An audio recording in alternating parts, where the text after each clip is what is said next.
Welcome back to All This Math. This is Professor Parker, and make sure you're subscribed to the All This Math YouTube channel. Make sure you like this video, share it with somebody, even drop a comment. All right, so we can get into the algorithm and stay in the algorithm. All right, so today we're doing some Baltimore MTA Math. All right, Baltimore MTA Math, Mass Transit Administration, Public Transportation System. All right. Again, everyday life is the math curriculum.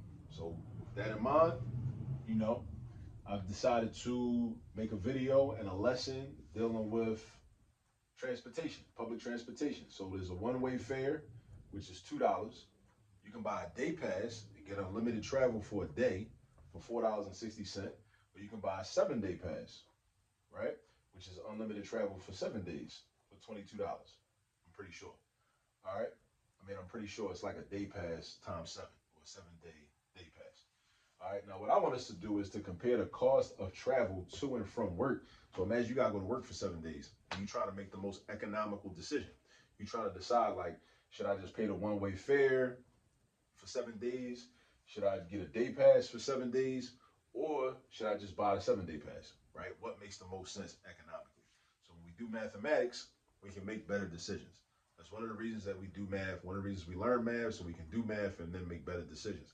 So tell your children, when they sitting in math class frustrated, algebra class, geometry, whatever, right? And they're like, well, I got to learn this. What am I going to use? I'm never going to use this in life. First of all, you don't know what you're going to use in life. That's number one. Number two, we use math so that we can do calculations and then make better decisions, right? So check this out. So the one-way fare is $2. So if I'm going to work for 7 days, that means I'm taking the bus or the train or the light rail to work, and then I got to take it back. All right. So, and then I ain't even taking into consideration if you transfer it, like from one bus to another bus, one bus to the light rail. So let's just keep it simple. Let's just imagine we taking one bus. You take one bus to work and you take one bus home. All right. So each day you spending $4, right? One way and one way back. So that's $4. You're doing that for 7 days. That's gonna be $28. All right. We're doing financial planning right now. This is financial literacy. All right, we're doing financial planning, right? What makes the most sense? All right, day pass, $4.60. So you get unlimited rides, wherever you got to go within that day for $4.60. So you could do that every day for 7 days. Let's do the math on that. What's $4.60 times 7? Let's break it down. Let's do it mentally. So if we're doing $4.60 times 7, what we're going to do is, I'm going to try to do this mentally without the calculator. Like I said, so I'm going to do the 4 times 7, which is going to be 28, right? Then I'm going to do 60 cents times 7, which is going to be $4.20, because 6 times 7 is 42. So 60 cents or 60 times 7 is 420. That's important to know. And the reason I know that is because I have my multiplication facts memorized. Make sure you memorize your multiplication facts. All right, so that's going to be 28 plus 420. And 28 plus 420 is 28 plus 4, which is 32. And then the 20 cent is tacked onto that, so 32.20. So if you do a day pass, if you do 7 day passes, that's $32.20. Now the 7-day pass is already $22. So we got 28, 32.20, and $22. And you do the comparison.